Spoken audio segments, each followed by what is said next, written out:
everyone, Emily with MarineMax Nisswa. I'm standing on an all-new 2026. It's a Premier 210 Sunsation, powered by a Mercury 150 4-stroke. This is our bread and butter model, so if you're cruising around, this is going to be a great boat, and with some of the new features for 2026, it's going to be really comfortable.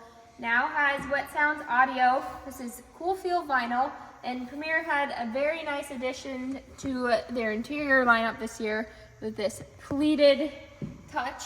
Very nice option. And when you're hosting, this is going to be a great spot to hang out because you're in charge of the table on this boat. So you have your cup holders, put your snacks on here. Very nice addition to 2026. And of course, Premier has a very nice raised helm. We equipped this boat with the Lowrance Eagle 5, so you have everything you need for your depth finder. And another good option that I like is this little storage cubby right here. So put your keys, your wallet, anything you need to hide on the boat. It's right at the captain's fingertips.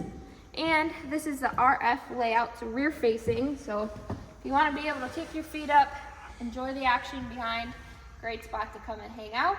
Again, this just got here at MarineMax Nisswa, so come see it today in store in our expanded showroom or at marinemax.com.